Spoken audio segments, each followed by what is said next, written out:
Bem-vindos a mais um Explora Lu e hoje o papo é um daqueles que vocês vão acompanhar do início ao fim. A gente vai falar sobre jornalismo, ciência, performance, treinos, maratona e muitas dicas práticas para quem ama esporte. Quem está comigo nessa conversa é um cara que entende do assunto como poucos. Ele já esteve nos maiores eventos esportivos do planeta, acompanhou de perto atletas lendários e tem histórias incríveis no mundo do esporte. Mas não é só isso, porque ele também sua camisa e não é pouco. Ele é ciclista, triatleta, baita maratonista, meu colega no time Strava e parceiro da Probiótica, Bruno Vicari. Seja muito bem-vindo ao Fala Lu. E já vou começar com a pergunta que você deve estar ouvindo muito agora. Porque, para quem não sabe, o Bruno fez uma super maratona no final do ano passado em Nova York, com um tempo super bacana. Então, a pergunta é, vem busca do Sub-3 aí? Como é que tá essa preparação? E esse momento tão emblemático da vida do maratonista de alta performance. Lu, obrigado pelo convite, primeiro, pelas palavras. É muito legal estar aqui conversando com você. Eu acompanho bastante o seu trabalho também. Acho que é muito importante quando você consegue compartilhar o seu conhecimento com a gente, né, para os atletas amadores, como é o meu caso, e para as pessoas terem acesso, principalmente aos estudos e as informações que você consegue passar para a gente. Então, Obrigada. É um trabalho que é fundamental. Obrigado Vindo de quem Imagina. tanto entende, eu fico super feliz. Obrigada. E obrigado pela abertura, assim, com tanta importância para o meu trabalho e também vai para minha parte aí como atleta amador. Pois é, né? Tô vindo de uma maratona de Nova York, que foi, assim, um sonho realizado. Eu já tinha corrido outras maratonas, mas havia muito tempo. E aí eu tive a oportunidade com o pessoal do Strava, também com o apoio da Probiótica, de correr a maratona de Nova York. E assim, foi super legal. Fazia um tempo já que eu queria voltar a correr uma maratona. E eu nunca tinha corrido uma Major, então queria sentir isso também como era. E, assim, a experiência foi a melhor possível. Qual era o seu tempo de maratona antes de Nova York? Eu considero que eu tinha corrido 5 maratonas. Porque eu tinha corrido 3 maratonas aqui em São Paulo e 2 maratonas dentro do Ironman. Então eu não vou jogar fora essas 2 que eu corri dentro do Ironman. Não joguemos, né? Não joguemos fora. Então eu conto 5, mas vai, maratona sozinha, 3. E as 3 aqui em São Paulo, que é um percurso super difícil, né? Então eu tinha feito aqui, assim, o meu melhor tempo era 3 horas e meia. Tá.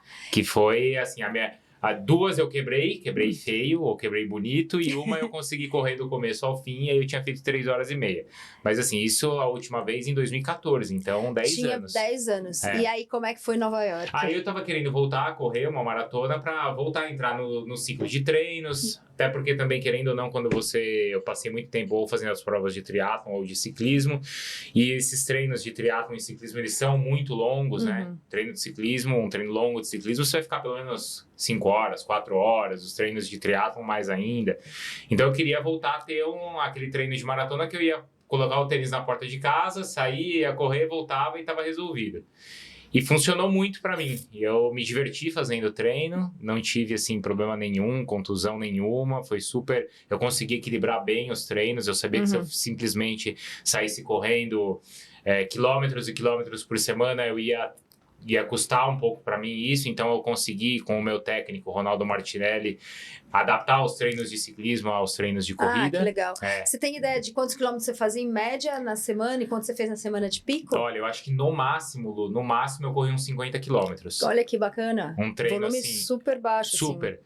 Porque eu corria basicamente entre 3 e 4 vezes por semana, mas eu corria 2 vezes por semana treinos bem leves, muitas vezes na esteira até, de 50 minutos, que dava 10 quilômetros, ou entre 40 e 50 quilômetros, 50 minutos, treino de 10 quilômetros no máximo, e no final de semana eu fazia os longos.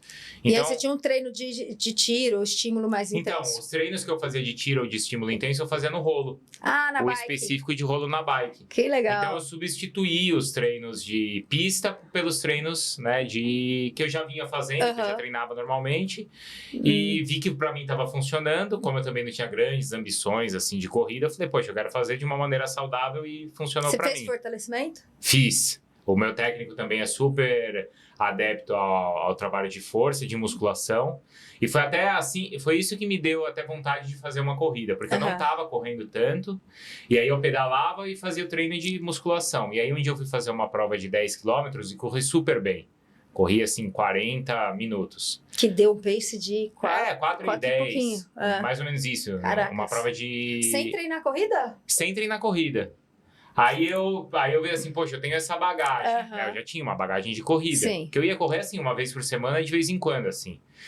E me senti bem, falei, poxa, aí eu pensei, eu falei, eu acho que é o meu treino esse treino que eu tô fazendo estruturado na bike e o treino de força, eles estão me dando uma boa condição pra correr. Aí eu pensei, lógico que, conversando com o meu técnico sempre, né, é claro que para fazer uma maratona não vai ser só assim, eu vou precisar fazer os treinos longos, né? Então basicamente eu encaixei os treinos longos nos finais de semana e passei a correr um pouco no meio de semana. E deu certo, né? Qual foi o longo mais longo?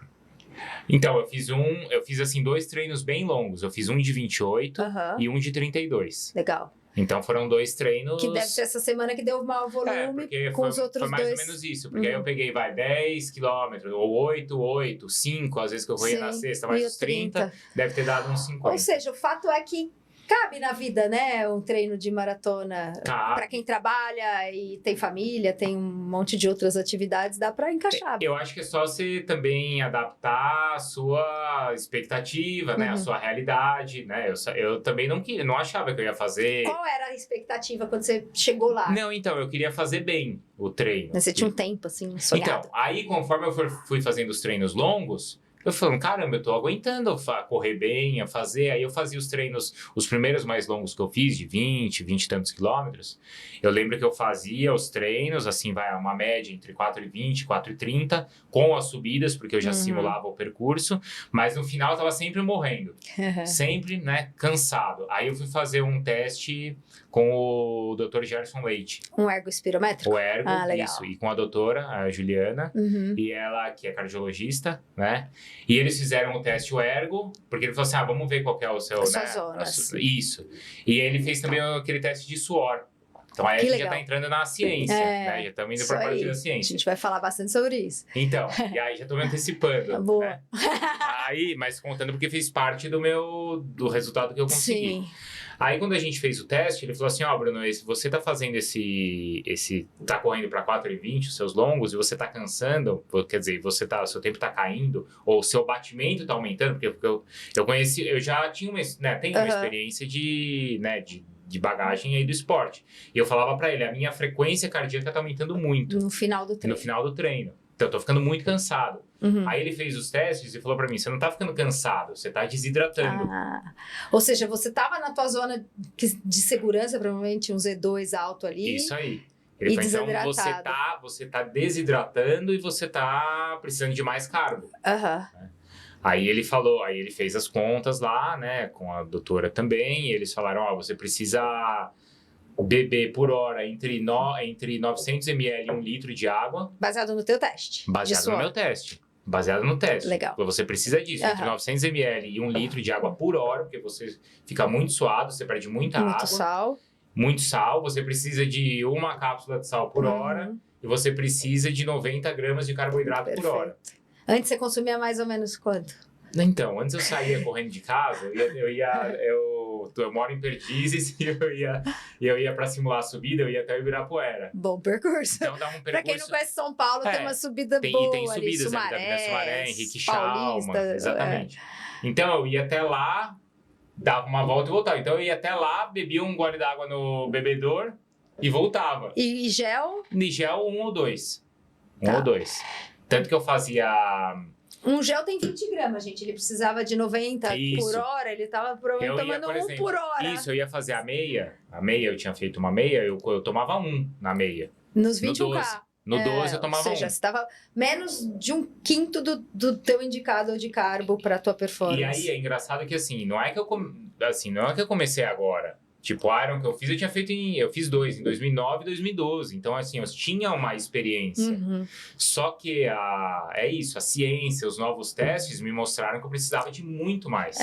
Porque é isso, muitas vezes a gente não tem sede e não sente fome. Isso, Ou eu não seja, sentia. isso tem que ser uma prescrição, né? Eu tava assim, eu chego bem, eu termino o treino. Que precisa isso, na hora. Eu achava que eu não precisava. Exato. Por isso a ciência pode ajudar nesses detalhes que mudam tudo, né? Porque na maratona é essa hora que você quebra, né? Ali no 32, no 35, famoso muro, é isso, é Isso. carbo, é água. E aí foi engraçado, né? Porque nessa semana, eu fiz esse teste sei lá, no meio da semana, segunda, quarta, não lembro. E no final de semana a gente ia pro Letap, Brasil em Campos do Você Jordão. continuou pedalando o rolo e Continuei fazendo pedalando. prova. Ia pedalar também. E eu tinha no sábado o treino de 28. Caraca. Falei assim, eu vou fazer o treino de 28 no sábado. E o E aí, Letap? Letap domingo, mas aí eu conversei com o meu técnico, o Letap, ele falou, faz meu percurso menor, não precisa fazer o mais longo, para também não se desgastar, né? E aí eu fui fazer aí eu falei assim, então eu vou fazer o treino em Campos, esse treino longo em Campos. E aí até encontrei o Japa, aqui da Probiótica, ele falou, vamos treinar, tal. Eu falei, vamos, eu tenho que fazer 28 quilômetros. Ele falou, metade do treino eu vou com você. Aí eu falei, tá bom. Aí eu tava com essa conta da água. Aí eu tava hospedado no Capivari, e no Capivari aí eu vi ali no Strava o percurso, e do Capivari até o portal da cidade dava 7. Tá. Aí eu falei, maravilha, o que eu preciso, porque eu vou 7. Eu vou dar 2 voltas, vai dar 28. E aí eu vi ali bem no meio do caminho, onde tinha uma farmácia. Comprei ali, em 28 eu fiz mais ou menos 2 horas. Falei, então eu vou precisar de 2 horas de 2 litros de água. Então eu comprei 4 garrafinhas de 500 ml. Pra não errar. Deixei escondida dentro ali numa moita. O Japa tá aqui, sabe que é verdade. Testemunha. Levou bastante carb up? Levei ali a medida que eu precisava, porque aí eu precisava entre 6 e 8 para aquele percurso, então coloquei 8 no bolso e deixei as garrafinhas escondidas. Falei, cada vez que eu passar aqui, eu vou... Tem que tomar a garrafa inteira. Tem que tomar a garrafa inteira. Aí eu fiz o treino inteiro em 4h20. Caraca. E o meu batimento, assim, no final, nos últimos 3 quilômetros, ele só subiu um pouco porque eu baixei o meu ritmo. Então foi uma coisa proporcional. Aquela linha, assim, do ritmo com a frequência cardíaca foi perfeita. Eu falei, não é que a ciência tem razão? Tava certo. E foi bem o Letap no dia seguinte? Ou você tava morto? Não, aí eu fiz normal, assim, tudo bem. Que eu não fiz também pra... Mas 28 a 4h20 foi um treino duro. Bem. Eu fui bem. Depois, no dia seguinte, eu fiz a prova e falei, poxa, tem uma fórmula. Descobri uma coisa aqui que eu não sabia antes. Aí, na reta final da preparação, eu tive ainda mais esses treinos de 30 e tantos, tal, eu fui fazendo isso.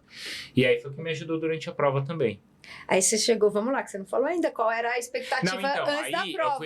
Você foi com qual número na cabeça de tempo? Porque se foi um treino, por exemplo, que te deu alguma expectativa bem Aí eu falei assim, né? eu acho que eu consigo terminar em 3h10. Tá. Porque foi o que eu calculei. Falei, eu acho que se eu conseguir manter isso, né, entre 3 e 10 mais ou menos, eu consigo fazer. E foi um tempo que eu estabeleci. Aí quando você vai pra prova, com o pessoal do Strava, o pessoal fica, não, João Barnevitz. Imagina pra no avião. Pra quem não sabe, é um cara que corre muito. Não, Bruno, peraí, não sei o que, começa a ver, e o João fica assim, não, se você forçar um pouquinho aqui, você consegue, você aguenta. Aí o pessoal começa. Porque você tá fazendo a 4h20, pra 4h20 pra 4h15 também não é tanto, você vai conseguir e tal. Aí eu fiquei com aquilo, aí eu conversei com o meu técnico, conversei com o Dr. Gerson, falei, o pessoal tá me botando uma pilha aqui pra eu tentar mais baixo. Pra ir pro Sub-3. Mas como fazia muito tempo que eu não tinha feito, que eu não fazia maratona, e ainda querendo ou não tinha essa coisa das subidas, né, não era uma prova plana, eu falei assim, não, eu vou fazer a minha prova, o que eu treinei. Se de repente estiver faltando, né, naqueles últimos 10 quilômetros, 8 quilômetros, eu ver que eu tô com sobra, aí eu tento apertar. Lembrando que Nova York tem subida, né? Tem subida, assim, então. Não é a prova mais rápida do mundo, porque tem as pontes. Porque tem muito sobe e desce. Mas aí eu consegui adaptar isso aqui nos meus treinos, né? Você treinou subida. Eu fui treinando exatamente isso, assim. Eu vi que as subidas eram até parecidas com as que eu ia encontrar lá. E tentei, de certa forma, simular isso aqui. Então, até pro meu psicológico, nos treinos que eu fiz de 32, eu passei com 26 quilômetros na subida ali da Henrique Schaumann para Sumaré, que era uma subida muito parecida com a ponte que tinha no 26º quilômetro lá. Então, eu já fui no treino, eu já ficava... Já me transportava para lá. Do tipo, eu vou estar lá no quilômetro 26, vai ser essa sensação que eu vou estar. Já me imaginava na prova. E quando eu estive na prova, eu me imaginava correndo aqui. E aí é muito mais fácil na prova? Muito mais fácil. Aí é muito mais. Tem a torcida, tem o fato de ser o dia. Exato. Então, eu assim, consegui ainda, tive esse trabalho psicológico que me ajudou muito ali na E prova. pra quem não te segue no Instagram e não deu uma olhadinha no seu tempo, conta aí, como é que foi o resultado final? O resultado final foi 3 horas e 7, o oficial. Aí fica aquela coisa, no meu Strava tá 3 e 5. Aí lá tá 3 e 7, mas aí, claro... É que você correu mais que o... Correu um pouco mais, um pouquinho mais exatamente. que as tangentes, né? Pra quem também não é... Se a gente não segue a linha certinha ali, dá por conta das curvas, você acaba correndo um pouco mais e aí deu quase 43, no GPS marca... Exato, normal. Mas eu fiquei super feliz, assim, com o tempo. Eu fiquei muito feliz. E eu acho que eu não consegui... Se eu tivesse tentado fazer sub 3, eu acho que eu não ia conseguir. Mas assim, eu me senti muito bem durante a prova. O meu gráfico ali de parciais, ele foi assim, retinho o tempo inteiro. Então, eu fiquei muito feliz, assim, com o meu resultado E aí, agora você vai pra Londres. Então, aí eu fui lá com o pessoal do Strava, Probiótica, e com o pessoal da New Balance, que é patrocinador da prova de Nova York, e o pessoal que a New Balance também patrocina a prova de Londres, patrocina, acho que é de Valência também, né? Tem algumas grandes que eles patrocinam.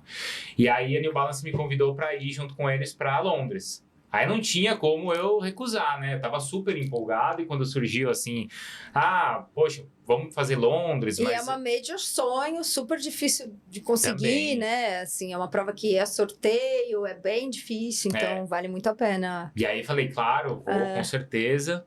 Aí voltei de Nova York, poxa, super empolgado. Aí eu falei, agora eu vou Londres, reto. Agora não tenho dúvida. Ponte. Sem ponte, do jeito que eu tô treinado, com confiança. Agora que eu vou pra cima e vai ser sub 3. Só que aí nessa de emendar uma maratona na outra, facite. Né? Então. Eu falo que a gente tem uns planos que às vezes nosso corpo não tá no mesmo momento. Porque é isso, eu não senti durante o treino pra Nova York, eu não senti nada. Durante a prova, eu não senti nada. Na volta, a minha recuperação foi muito boa. Só que nessas dias que continuar correndo, aí o corpo sentiu. Você tirou algumas semanas de descanso total? Eu tirei, como é que foi? Assim, não foi total, mas depois eu fiquei alguns dias ali passeando. Eu continuei fazendo musculação. E eu até continuei correndo, mas correndo assim, no máximo 10 quilômetros. Mas acho que o corpo sentiu, né? Então eu senti né, eu ainda tô com a fascite já, desde o finalzinho do ano passado. E eu tentei emendar depois os treinos e comecei a fazer os treinos longos e piorou. Então, resumindo, eu tô agora 2 semanas sem correr. Tá pedalando? Tô pedalando. Tô pedalando, tô nadando, tô fazendo musculação. Mantendo a parte aeróbica com a natação e com a bike. Mas eu cheguei a fazer treino, eu já tinha feito treino de 20 até 25 quilômetros, eu tinha feito.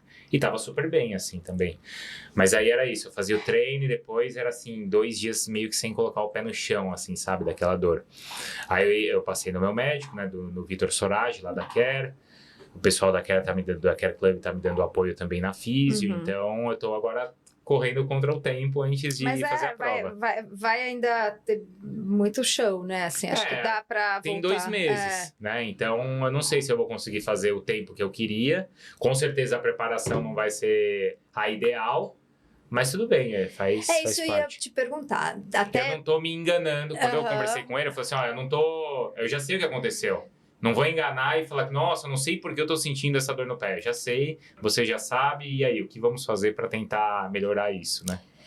Acho que isso é um dos pontos que eu mais queria conversar contigo, porque você tem esse lugar privilegiado que apesar de ser um atleta amador, você trabalha com alta performance, com esporte profissional, né? Então, como jornalista esportivo, você acha que o fato de ser atleta agrega alguma coisa na sua profissão jornalista? Você acha que um jornalista esportivo é melhor quando ele é um atleta? E aí vice-versa, o fato de estar ali dentro daquele universo te ajuda de alguma forma como atleta amador, por você poder perguntar, ter acesso, saber o que está acontecendo e até as experiências do convívio mesmo ali com técnicos super renovados, profissionais. Como é que é essa transição que você faz entre tua vida profissional e tua vida como atleta amador? Eu acho que só ajuda. Porque, de fato, a gente, assim, ter conhecimento, ter essa troca com atletas profissionais primeiro, me ajuda muito, porque eu consigo absorver muito do que eles contam para mim em entrevistas, ou assistindo, ou vendo até o comportamento deles em competições. Pode ser em qualquer modalidade esportiva. Pode ser no tênis, pode ser no futebol, que é o que a gente mais fala, pode ser no automobilismo, pode ser com um atleta super experiente, pode ser com o João Fonseca, que tem 18 anos, e a gente consegue aprender com ele também.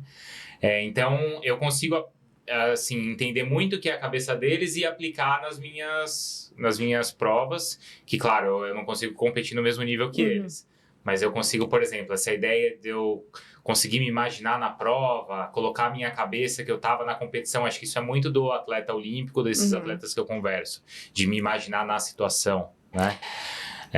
O que mais que você observa que dá para a gente, como amador, tentar...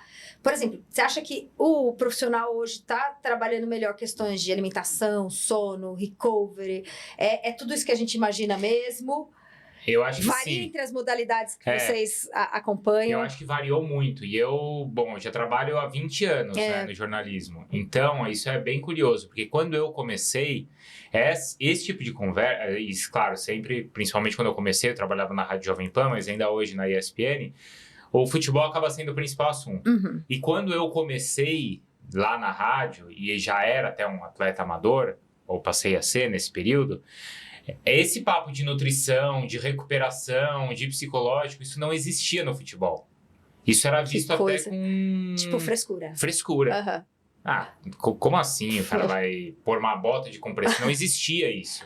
Né? Aqui no Brasil, especialmente, não existia. A compressão, né? a alimentação, a recuperação, a nutrição, isso era praticamente inexistente. Quando eu falava que, por exemplo, na época, 2007, 2008, o que o Cielo fazia, por exemplo, na época, ele estava no auge da carreira, o pessoal do futebol não entendia. E acho que muito de quem começou até a implantar isso no futebol foi o Doc Malhoca. Que também levou para natação, Que também levou para natação. E ele começou a trabalhar isso lá atrás, até no Botafogo, no Rio. E aí eu lembro que na época veio o Seedorf, que era um jogador né, da Holanda e muito experiente, jogou em grandes clubes de fora, começou a trazer isso também aqui no Brasil. As pessoas começaram a acreditar nisso. Mas até então isso não existia. No futebol não existia, era o que você falou, frescura. É um dos motivos, por exemplo, aí eu não sou muito entendida de futebol, embora lá em casa todo mundo seja fanático, mas que distanciou um pouco o futebol europeu do brasileiro, porque eles chegaram um pouco antes nessa fase de pensar muito na questão da ciência, né? E de incorporar a ciência no treinamento, que eu acho que foi uma coisa que demorou um pouquinho mais para... E foi muito graças ao Maglioc e outros profissionais. Você acha que isso acabou deixando esse hiato maior? Acho que a gente teve esse atraso, sim. Tem, claro, também a parte tática, né, de como pensar o futebol, a própria questão que foi muito discutida essa semana de qualidade dos gramados, tudo isso acaba tendo um impacto né, no jogo e no desempenho dos atletas, mas a gente ficou atrás, mas hoje não é mais assim. Hoje os hoje eles têm a mesma condição. A mesma condição e o atleta tem a mesma consciência. Você pegar os atletas hoje dos grandes times de futebol, a maioria tem Não tem mais aquela história de sair, não dormir. Até tem, assim, mas é exceção, você acha, hoje? Não, acho que até tem, mas eu acho que hoje eles sabem o que é certo e o que é errado. Há uns anos, há 20 anos, era a galera assim, errado, quem não bebe não ganha. Era essa coisa, assim, jogador tem que ser baladeiro e tal, né? Então, mulherada. Antes era assim. Hoje não, hoje acho que talvez ainda tenha, mas os caras sabem, eles têm muitos profissionais, assim, os melhores profissionais hoje trabalham também com futebol, tanto que os grandes clubes, eles pagam muito bem esses profissionais. E eles sabem que faz diferença. Tanto que os últimos times que foram campeões, que tiveram sucesso, o Botafogo no ano passado, foi um time montado de acordo com a parte física dos atletas. Que legal. O Palmeiras, nos últimos anos, foi montado também, pensando na questão física. Os atletas que têm ali, na média de 25 anos, que são fortes, que são grandes, até porque o calendário do futebol brasileiro exige muito. Então, hoje, os times, eles também são montados não só com a qualidade mesmo técnica do jogador, mas também com a qualidade física. Hoje mudou muito. Isso acaba diferenciando, inclusive, como é que é a formação do atleta, né? Porque isso começa ali na base já muito forte, né? Sim, hoje de ter preparo físico e treinar as capacidades metabólicas, que essa parte eu gosto bastante, de como isso você já começa a trabalhar, que é o que a gente vê no esporte mundial de alto nível, que eles começam a trabalhar com as crianças e na adolescência é uma fase fundamental para descobrir talentos e aí treinar aquela parte metabólica que depois, quando o cara chega lá nos 18, 20, diferencia ele totalmente. Eu acho que isso agora acontece aqui no futebol, né? De pegar os meninos muito novinhos e preparar os meninos já desde cedo. Você né? pegar hoje as melhores bases, né, são mais estruturadas, como do Palmeiras, por exemplo, desde cedo eles têm esse acompanhamento, esse trabalho de força. Antes no futebol, quando o atleta, o jogador fala, pô, mas eu joguei ontem 90 minutos e aí no dia seguinte, cara, o cara me mandou fazer musculação. Tipo, o jogador tinha na cabeça que ia ser um marombeiro. Mas não, entendeu que faz parte da recuperação muscular pra ele não se machucar e do fortalecimento, né? Para ele não se machucar. Tem um técnico que ainda trabalha aqui no Brasil, mas ele é um técnico estrangeiro, agora ele está trabalhando na Espanha, que ele é contra o trabalho de força, a comissão técnica dele é contra o trabalho de força. E os jogadores reclamam. Então, teve um time ano passado, o Internacional, que ele estava muito mal no começo da temporada e ele melhorou muito depois da mudança de técnico. Passou a ser uma comissão técnica até brasileira. E os jogadores falaram, a nossa antiga comissão não trabalhava força. E a gente sentia falta disso. Então, olha como a cabeça do jogador mudou. E provavelmente todos eles hoje já têm muito mais conhecimento sobre alimentação, a questão de suplementação. Aí eu queria já te perguntar em relação a isso, porque você observa tudo isso, o que você tem usado de suplementação? Se você usa alguma coisa de suplementação, por exemplo, no ciclo de Nova York e agora no ciclo, e na época também, na época não, que você continua pedalando, no ciclismo, o que você agrega aí nos seus treinamentos quando a gente pensa em suplementação? Eu acho que um principal, e eu sei que você é entusiasta, é creatina.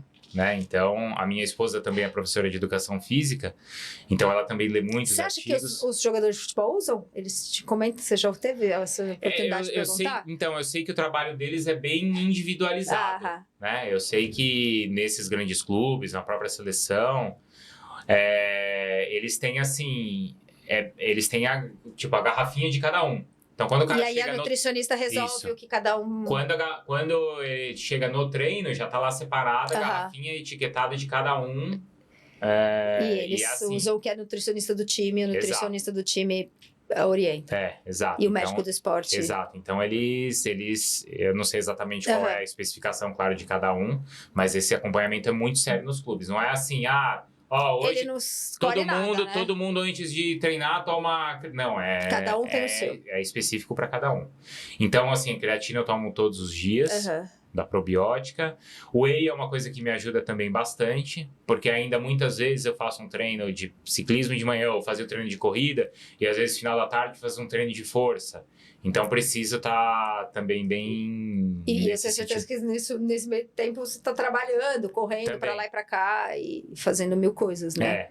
E além disso, o carbo aí durante os treinos, né? Palatinose eu já usei bastante também. Essa é uma grande diferença. Eu também, que sou triatleta, ciclista, essa é a diferença da bike e da corrida, né? Porque na bike eu colocava muita coisa na garrafinha de carbo.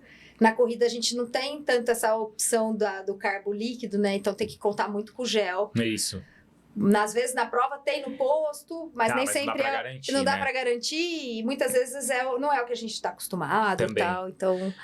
então assim, a base, claro, durante a corrida eu vou... você vai só no gel. Só no gel, Eu sei que até tem algumas pessoas que conseguem levar uma garrafinha, né? Mas eu não consigo, então eu vou no os gel. Profissionais têm diferença para nós amadores, né? Que na maratona eles têm as garrafinhas deles, todo mundo percebe ali. A elite tem a garrafinha deles, eles colocam muito carbo ali.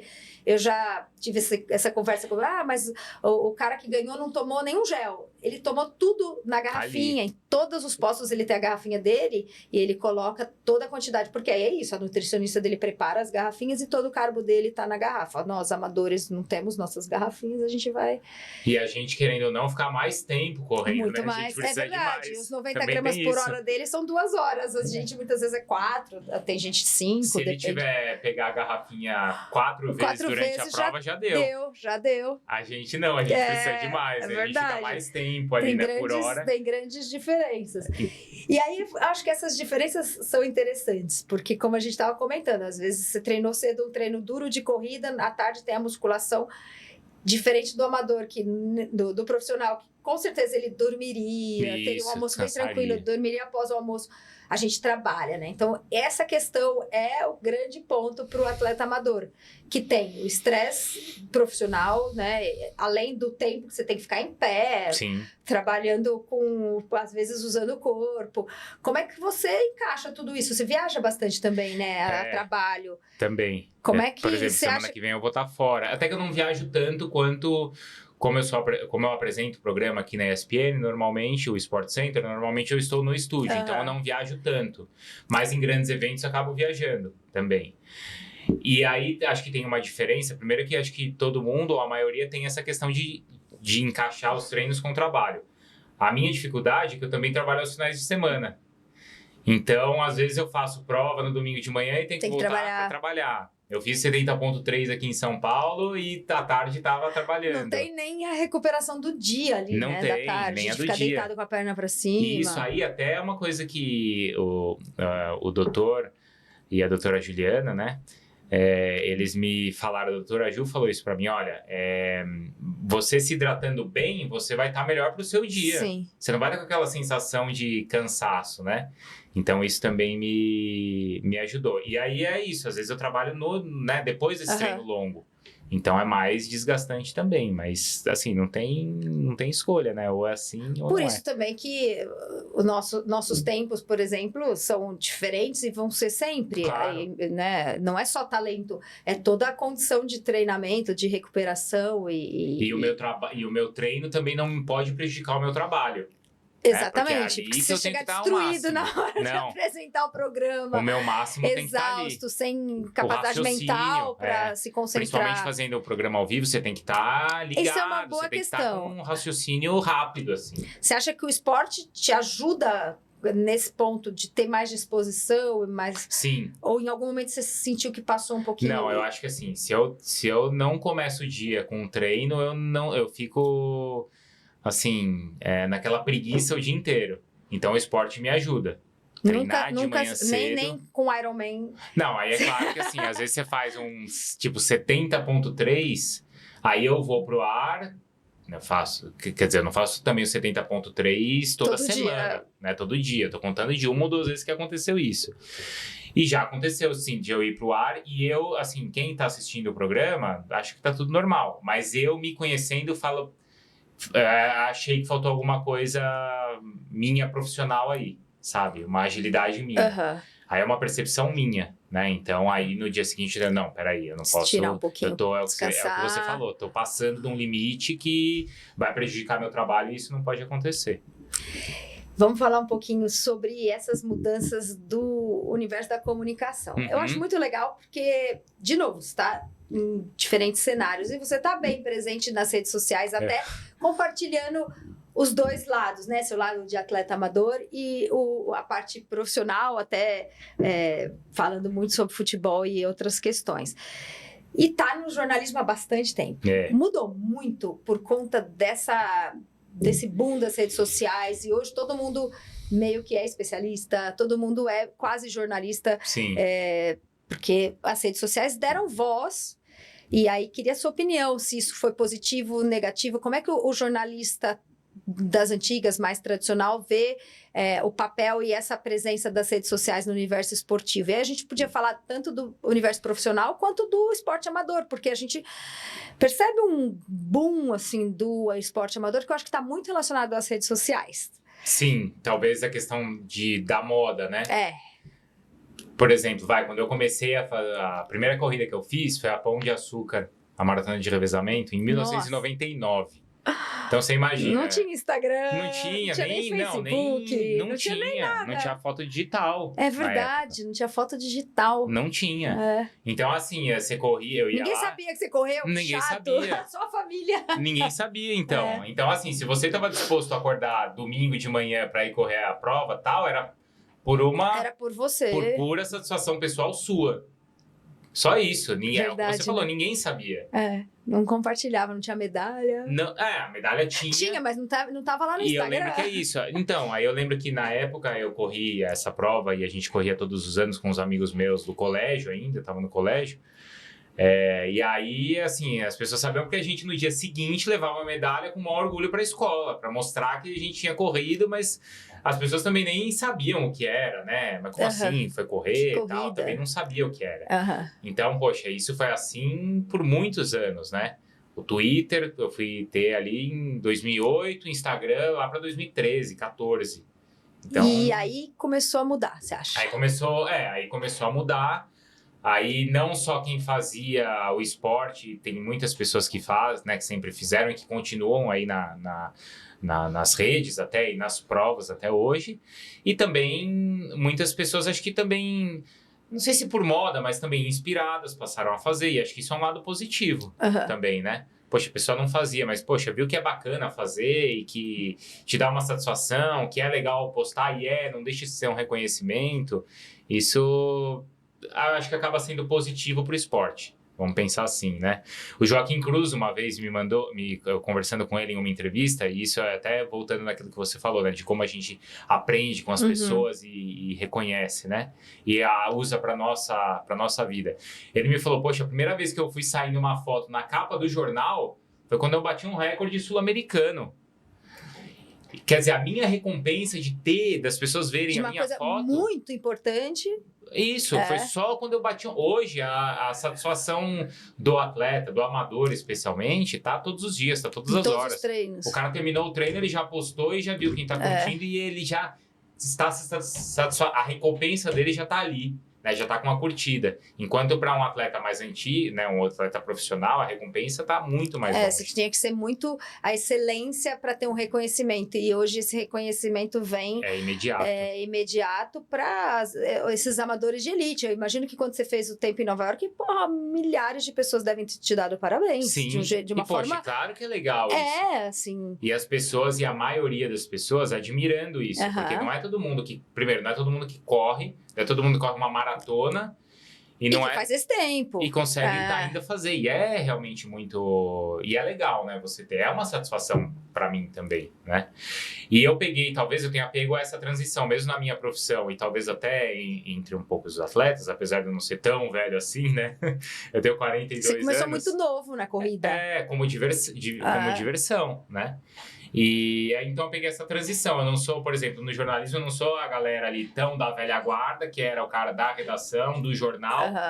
Mas eu também não sou o novo, que é o influenciador, que tem um canal no YouTube ou que tem um perfil no TikTok. Que começou no digital, começou no digital. Porque hoje tem isso. Algumas pessoas nascendo do digital e até indo, às vezes, para a mídia tradicional.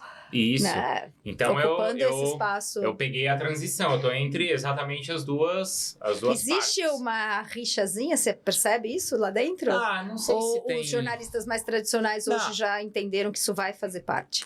Eu acho que, assim, você sempre tem que se adaptar ao que é novo, né? Porque é isso, né? As pessoas, as gerações vão mudando, o público vai mudando, o público vai consumindo e vai te vendo, vai te entendendo, te consumindo também em outras plataformas. Então, por exemplo, lá atrás, quando eu comecei, faz 20 anos, na Jovem Pan, era o rádio AM.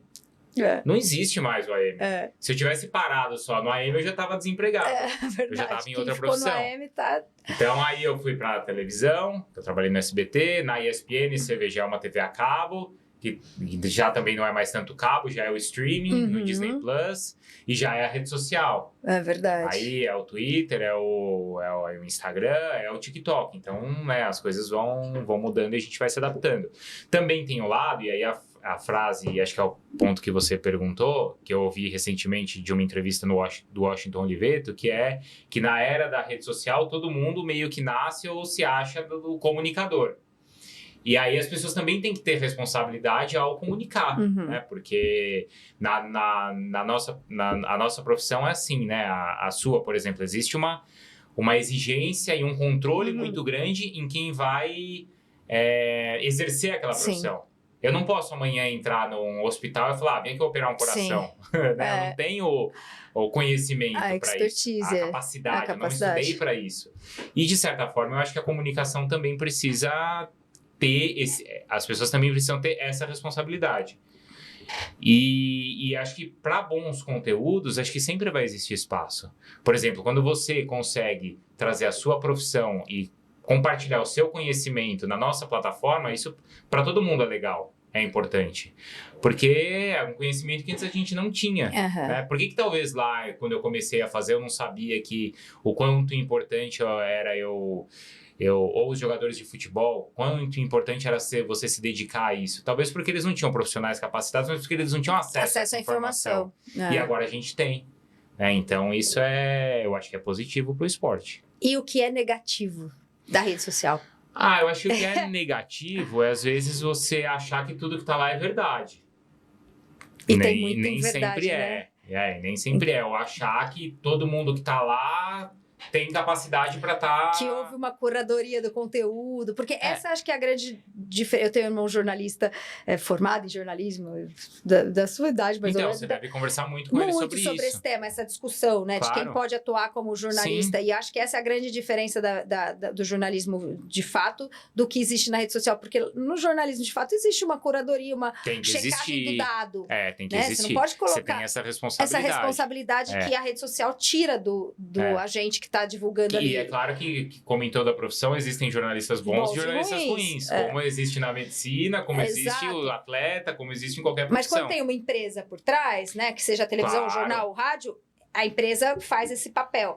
Dá essa credibilidade. A rede social torna todo mundo um veículo, cada um é um veículo, né? Sim. Aí você pode falar qualquer coisa. Então, por exemplo, eu vou dar um exemplo em cima disso. Eu tô fazendo os meus treinos e que eu contei aqui que eu fiz pra maratona. Eu não tô prescrevendo esse treino pra ninguém. Esse treino, quem prescreveu pra mim foi o meu treinador, o meu técnico. Quem falou que eu tenho que tomar 1 litro de água foi um fisiologista. Foram eles que passaram. E isso serve pra mim. Não sei se isso vai servir pra outras pessoas. E às vezes pode ter, assim, na rede social, gente falando: pessoal, pra correr maratona, você não precisa mais correr. Você pode pedalar. Não, isso serviu pra mim porque era a minha condição. E foi o que uma pessoa que tem mais de 20, 30 anos de experiência conseguiu adaptar para mim. Que estudou, né? E que te analisou, Exato. etc. Então, acho que na rede social é ter esse equilíbrio de você entender quem tá falando, o que é verdade e o que não é. Né? E acho que às vezes não se... não tentar se comparar com qualquer pessoa. Eu falo assim, a gente tem que se comparar, mas, poxa, se compare... ou admire, ou tenha como referência os grandes atletas. Poxa, esses caras a gente tem que olhar, seguir na rede social e falar, poxa, olha o quanto esse cara treina, olha o quanto segue esse cara no Strava e fala, caramba, olha quanto ele consegue fazer e como eu tô tão atrás, né? Que é uma maneira até de respeitar esses grandes profissionais. Né? E de inspirar. É isso aí, ter como referência. Eu acho que muito da rede social é um modo de usar, né? Eu acho que todo mundo deveria ter essa formação em modo de usar, exatamente para não se comparar de forma errada com alguém que tem uma idade diferente, um estilo de vida, uma condição de vida e individualidade genética, etc. Então, acho que o atleta profissional, por estar realmente distante da gente, inspira sem causar essa sensação de que, como eu sou péssimo. Diferente da inspiração da rede social, que às vezes você acha que é uma pessoa que está na mesma condição que você, porque nós somos todos amadores. Isso. E por que eu sou tão ruim, ou etc. E essa sensação que às vezes existe em relação ao corpo, existe em relação a um monte de outras coisas. É verdade. Então, e aí pode causar uma sensação ruim quando não eu concordo deve ser contigo. Assim. Os ídolos são importantes porque eles estão realmente muito distantes da gente e precisam estar, né? Porque eles são uma inspiração, mas não um objetivo. Que acho que isso é bem diferente. Sim, é isso. E aí, nesse ponto, a gente percebe que hoje no Brasil existe no esporte amador esse atleta que a gente chama até de amador de elite, né? Que consegue ter acesso quase às mesmas condições, muitas vezes de profissionais, às vezes até condições melhores. A gente vai hoje numa clínica como na Care Club e o amador tem acesso ao mesmo médico do esporte, ao mesmo fisioterapeuta, a banheira de gelo, a equipamento. E às vezes tem uma condição até melhor. Até melhor, com Você certeza. acha que existe uma supervalorização? Como é que você tem? Qual é o teu olhar? Você acha que vai fundo mesmo e quem quer e pode? Ou você acha que tá havendo um exagero, muitas vezes até motivado pela rede social? Boa pergunta, hein? Nunca tinha pensado desse lado. Eu acho que assim, o ideal, principalmente quando a gente fala dos atletas profissionais, seria legal se, né, o ideal seria que todos esses atletas tivessem acesso a essa estrutura. Aí a gente está falando de uma condição até social do país, que imagina quantos atletas tem espalhados no Brasil inteiro, jovens que têm esse potencial e que às vezes não vão ter essa condição ou essa estrutura. Eu acho que assim, essa estrutura para o atleta amador, ela é positiva, até porque ela muitas vezes ela vai estar relacionada o que eu acho que tem que ser a saúde. Uhum. Então, se eu ou um atleta amador consegue ter esse respaldo ou essa estrutura para praticar o esporte de uma maneira mais saudável, mais, né, equilibrada e de fato mais saudável, eu acho que é positivo. Né? Poxa, eu consigo fazer um teste desse e ver que a minha capacidade é essa e que se eu realmente não descansar aqui, eu vou me lesionar. Uhum. Ou, né, a gente faz os exames cardíacos e se não fossem esses exames, talvez eu tivesse um problema ainda mais sério. Então, acho que o quanto a gente consegue absorver disso é positivo. Eu concordo totalmente. Eu acho que tudo depende muito do objetivo e do enfoque, né? E também não acho errado a busca da performance pelo amador, que algumas vezes, ou muitas talvez, essa busca toda, em algum momento, é mais pela performance do que pela saúde, e às vezes até muito. abrindo mão de saúde. Eu falo que na Sim. época que eu estava fazendo muito Ironman e querendo competir, eu estava menos saudável A gente sabe que não é. A gente sabe. Eu tinha consciência de que estava acima do que é considerado saudável. Sim. E tudo bem. Nesse sentido, essa rede de apoio nutricional, médico, etc., ajuda. Porque te segura, inclusive, desses riscos que o esporte pode trazer, né? Eu acho que aí o importante, principalmente a gente que já tem, vai mais uma bagagem no esporte, é não se enganar. Isso. Eu sei que eu fiz uma maratona e sei que fiz outra e eu sei que meu pé tá doendo por conta disso. Eu não tô enganando ninguém e não tô me enganando. Exato. E sei que se fosse em uma condição normal, era para não fazer. Né? E aí, assim, você tendo condição, você vai fazer fisioterapia, vai fazer, né? Vai no melhor médico. Acho que isso e vou tentar descansar natural. E vou fazer a prova, exato. E vou contar com o apoio deles e é por isso que as clínicas também estão cheias, exato. né? Porque todo mundo quer continuar fazendo e é uma roda que vai girando também. Mas eu acho que isso também traz até essa parte do psicológico do esporte, né? A gente teve a conversa com a Carla aqui, que foi super legal, para quem não assistiu, vale muito a pena. Foi um papo bacana aqui do Explora. Uhum. Que é essa relação mesmo psicológica que a gente tem com o esporte, né? Nós amadores, Sim. O quão positivo e muito. O quanto isso melhora a sua condição de trabalho, seu relacionamento familiar, e quando que isso começa a passar do ponto onde você começa a ter conflitos familiares, Sim. porque você está treinando muito, ou está sempre cansado, né? Ou não quer comer nada porque está na dieta, ou porque... E tem muito. Então, a Carla traz que muitas vezes ela, como psicóloga, tem que muito mais lidar com essas questões de conflitos e de equilíbrio no atleta amador, totalmente diferente do profissional, porque o profissional, aquilo é o trabalho dele. É o trabalho. Então, nossa família não discute o nosso trabalho. Não. Mas o esporte é no horário do lazer. Por isso que o amador invade muito mais essa questão familiar e de trabalho, que para o profissional não existe. O profissional precisa ir bem, precisa treinar, precisa ganhar dinheiro e botar dinheiro em casa. É diferente da gente, que a gente está gastando. E ele precisa treinar para ter o resultado. Para ter o resultado. A gente vai ter um resultado que não muda em nada, né? A vida. Aquilo que eu brinquei no começo, minha maratona foi 3h05, 3h07 e tal, não muda nada. Não muda nada. E se fosse abaixo de 3 horas, né? Para suas filhas. Se fosse abaixo de 3 horas, também não ia mudar nada. Suas filhas querem saber que hora você chegou em casa, se vocês vão sair para comer. Exato. Então, essa questão do relacionamento com o esporte é muito interessante, assim. Acho que a gente está aprendendo e muita gente chegando nova no esporte. E é legal ouvir, né, a gente trazendo essa... porque a gente... Bom, a gente tá no meio e você treina com inspira várias muita pessoas, gente, né? E a gente sabe que pessoas se separaram por conta disso. Sim. E pessoas casaram Se por conta juntaram disso porque também. se encontraram no esporte, tem tudo isso. Desse lado, a minha esposa, além dela também ser atleta amadora, ela também era jornalista. Então, agora, né, antes dela se formar educadora física, ela era jornalista, formada em jornalismo. Então, ela entende os dois lados, as duas cabeças. E ela né? deixou o jornalismo? Tá só na... Tá só. Ela trabalhou 15 anos, né? A Simone trabalhou 15 anos como jornalista na Jovem Pan. E aí, durante a pandemia, ela sempre foi também uma atleta amadora. E aí, durante a pandemia, ela se formou educadora física. E aí, hoje ela dá aula. Ela atua só como educadora? Isso. Que legal. Que modalidades? Ela é personal trainer e ela dá aula de spinning. Que Mas legal. ela já correu maratona também, já fez então, um monte de coisa. Então, o esporte tá super em casa, né? Tá super em casa. Então, quando a gente sai de férias, a gente vai na academia. Quando a gente...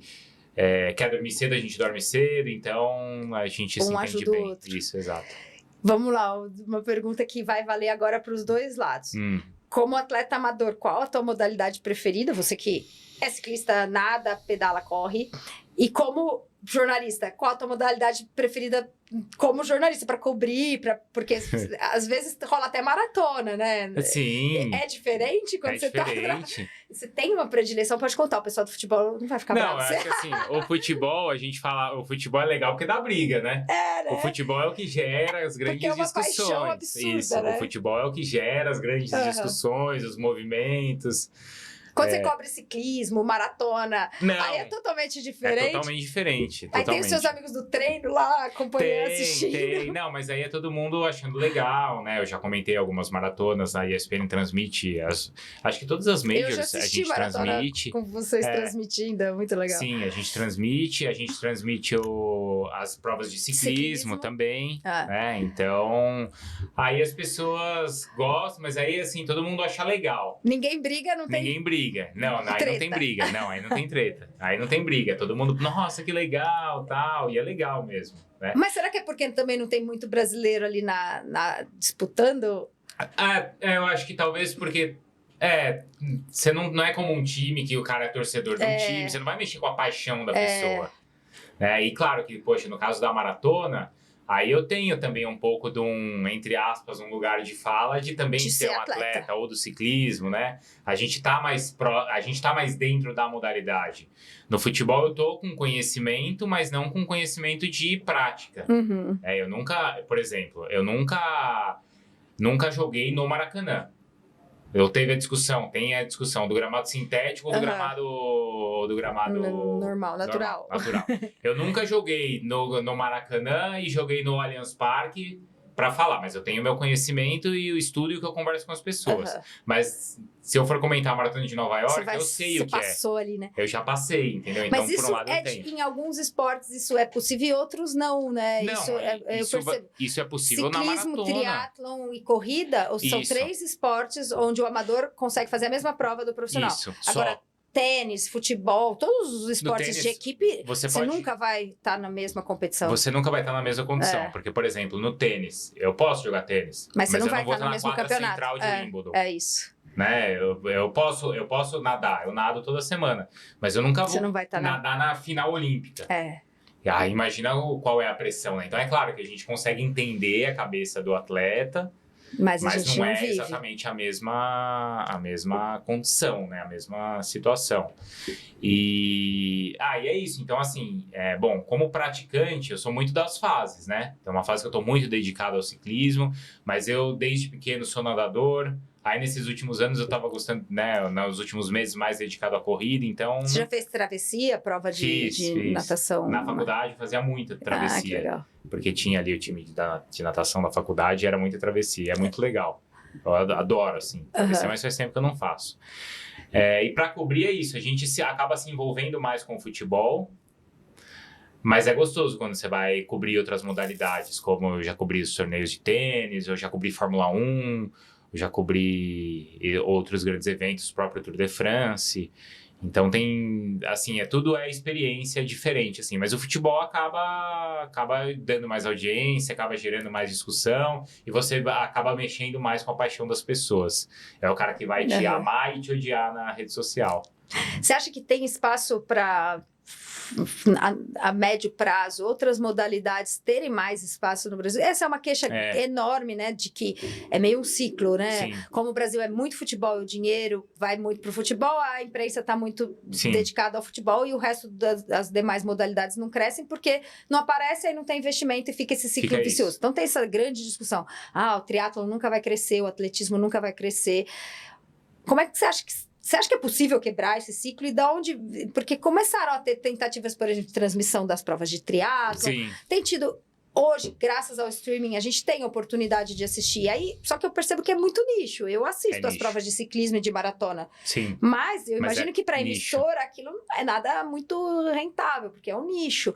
Você acha que teria alguma possibilidade de ter mais espaço, de crescer? Eu acho que hoje, como você falou bem, o fato de você ter, por exemplo, no streaming, lá no Disney Plus, a gente consegue abrir...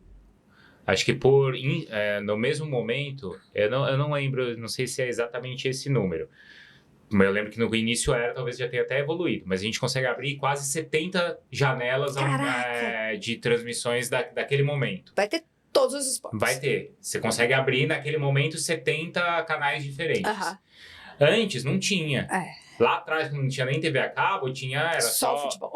Então aí o cara tinha que pensar, ou eu vou transmitir o futebol, que vai me garantir a audiência, ou vou transmitir uma outra coisa que não vale nada. Então, assim, o streaming, ele te possibilita transmitir tudo. E aí, o que cada um quer assistir, vai lá e assiste. Mas acaba ficando, de fato, dentro das bolhas, né? Eu acho que, primeiro, o brasileiro gosta muito de ganhar. Mais do que esporte, o brasileiro gosta de ganhar. Tem que ter, então, o profissional ganhando.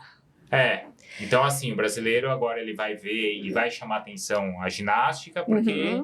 A Rebeca estava super no alto. Já aumentou a procura por escolinhas de ginástica. Eu vi esse dado que com a Rebeca, as escolinhas de ginástica todas assim receberam um número nunca jamais visto na história de meninas começando no esporte. Então, graças às Olimpíadas e tudo mais. Então, isso é muito do brasileiro. E a chance da gente ter futuras medalhistas é muito maior, E principalmente a gente conseguir aproveitar essa onda. Essa onda. Não deixar passar. E eu acho que a ginástica é um bom exemplo de como a gente conseguiu manter, porque a ginástica praticamente não existia. Teve lá nos anos 90, a Luísa Parente, pronto, parou. Aí veio a fase da Daniele, da Daiane, né? Da Daniele, dos irmãos Hipólito, e a gente, de lá pra cá, a gente conseguiu construir isso. Que foram graças a elas que nasceu a Rebeca, né? Isso. Porque a gente vê a Rebeca pequenininha se inspirando e tudo mais. Então, acho que a ginástica é um exemplo de como a gente conseguiu aproveitar esse hype que surgiu e ficou. O judô sempre foi vencedor, mas assim, nunca foi tão popular. Mas assim, ao mesmo tempo, as escolinhas sempre existiram, se mantiveram e a gente sempre tem grandes atletas. O tênis é um exemplo que a gente não aproveitou. Porque teve o hype do Guga e agora, quase 30 anos depois, a gente voltou a consumir tênis. Né? A gente voltou a consumir com o João e com a Bia. E assim, aí é instantâneo. E eu posso garantir para você. Vai aumentar a procura por tênis no Brasil agora. E a audiência aumenta instantaneamente. Então, assim, a gente viu lá na ESPN no Sport Center. Quando deu aquele hype da Bia em Roland Garros, era assim, cara, tô falando da Bia. Todo a mundo audiência sobe instantaneamente. Como foi nos últimos dias no Australian Open e agora em Buenos Aires do João. Cara, é o João e tal. Então, falava do João, a audiência subia imediatamente. Mas, assim, também é subir dentro desse universo. Não é subir que vai passar o futebol. Aí são números, assim, completamente diferentes. Então, a gente precisa de um maratonista ganhando alguma major. Como teve o Marilson ganhando Kona. Aí a gente vai... Imagina que o Marilson, por exemplo... O Marilson ganhou 2 vezes Nova York. Eu não lembro, foi 2011, acho, a última. 2008, 2011, 2009, 2011, se não me engano. Ou o Ronaldinho da Costa ganhou Berlim em 2006, quebrando o recorde mundial. Imagina se um brasileiro fez isso hoje. Com a rede social, o impacto é muito maior. Com a rede social e com a moda que já existe. Imagina se um brasileiro hoje... Todo mundo vai assistir a próxima corrida do cara. Não, e o cara tá milionário. Se o cara fizer isso hoje, for pra Berlim, o corredor for pra Berlim, quebrar o recorde mundial e ganhar uma Major, como o Ronaldinho já fez e como o Marilson já fez, o cara não vai ser recebido com um caminhão de bombeiro e a cidade vai parar. Então, olha como até uma pena eles terem conquistado isso lá atrás. Claro que uma pena, assim, eu tô falando Talvez até para eles, porque se eles conquistassem hoje, eles teriam muito mais exposição e até mais patrocinadores do que eles tiveram. De chegar num outro ponto onde a rede social é super positiva. Mas assim, por isso a gente também não pode deixar de valorizar o que esses caras conquistaram e fizeram lá atrás. Então, se você, por acaso, encontrar o Marilson, cara, esse cara ganhou 2 vezes em Nova York. Você tem que respeitar esse cara, ou o Ronaldinho, né? E é isso, a rede social... Porque hoje, sem querer desmerecer, mas alguém ganha a track and field aqui, não tem nem profissional 10K, e tem uma repercussão na rede social grande. Tem. Por isso que essas medidas, se ele conseguisse, ainda mais se o atleta conseguir trabalhar bem esse lado. A gente viu muito nas Olimpíadas, né? Atletas que eram super desconhecidos e que tiveram uma performance de excelência e ficaram conhecidos muito rápido, porque hoje essa questão e era importante a gente continuar também valorizando. Né? Por exemplo, a Bia Souza. Nossa, a Bia Souza ganhou lá a medalha no judô, ela foi lá na ESPN, parou e ela mostrava a rede social pra mim, assim, um negócio estourando. Eu falava pra ela, Bia, aproveita tudo que você pode agora. Você tá dando uma entrevista atrás da outra, mas continue. E é importante que as pessoas continuem, assim, apoiando, consumindo, porque, poxa, ela continua na luta dela, né? É isso. Treinando um dia E ela precisa disso pra continuar ganhando também. Tô citando ela, mas, né? Ou a gente tava falando desses hypes, né? Como foi o skate, né? Com a fadinha e outros. Então, acho que é isso. O brasileiro gosta de ganhar. Mais do que o esporte, o brasileiro gosta de se sentir vencedor. Bom, nosso papo passou muito rápido, por incrível que pareça, já deu 1 hora, a gente tá chegando no fim. E agora a gente tem uma pergunta que todo Explora, eu vou fazer essa pergunta para os nossos convidados e quem trouxer uma resposta ganha o nosso brinde aqui probiótica, que eu queria que você pensasse. E pode ser em qualquer área, não precisa ser só do esporte, hein? Pode ser outras coisas, mas se for do esporte... E todo mundo já conseguiu responder? E todo mundo consegue responder. Porque só veio gente boa aqui, né? O que você destacaria de avanço científico que transformou a tua forma de viver? Nossa! Eu acho que assim, o que transformou a minha forma de viver, eu acho que sem dúvida, eu acho que é essa evolução da mídia, né? Que é o meu trabalho. Internet. Então, por exemplo, quando eu comecei a trabalhar, já tinha internet. Mas na redação era um computador, 2, o computador da internet é aquele. Era assim. Discada, né? Você é da época da internet de discada? Eu sou. Então, mas, poxa, e assim, eu não sou, como eu falei, eu não sou tão velho assim. É que esse período de 20 anos, o avanço foi muito grande na comunicação. Então, eu acho que é isso que mudou a minha profissão. Então, de fato. Para o jornalista. E agora talvez a inteligência artificial a gente chegando, era da época que tinha que ligar, né? Quando eu comecei, estagiário principalmente, você precisava ligar nos lugares para ver se tem ocorrência. Por exemplo, a redação era barulho de telefone o tempo inteiro. Hoje não toca mais telefone. Que tá tudo online. Tá tudo online. Então eu peguei muito essa mudança. Então acho que esse seria não tem a menor dúvida que, de fato, esse foi o maior avanço pro jornalismo. Então você merece. Nosso kit probiótica completo do atleta de endurance. Opa. Esse kit é especial para quem... Posso abrir? Para quem tá treinando para maratona, eu tenho certeza que você vai consumir tudo rapidamente. Boa. Já citei a creatina. Totalmente necessário. Isso aqui é uma delícia, ainda mais esse pra de ter coco. sempre na bolsa, ainda mais quando sai correndo do treino, precisa de um lanchinho básico. Whey, o iogurte com coco, então, é o melhor. É o preferido. E isso aqui nunca é demais. Nunca é demais. Em ciclo de maratona ou de prova de ciclismo, triatlon. Nunca é demais. Boa, obrigado. Obrigada, foi sensacional. Obrigada, Bruno. Tem muito papo bacana. Tenho certeza que todo mundo em casa aprendeu com a gente, se divertiu.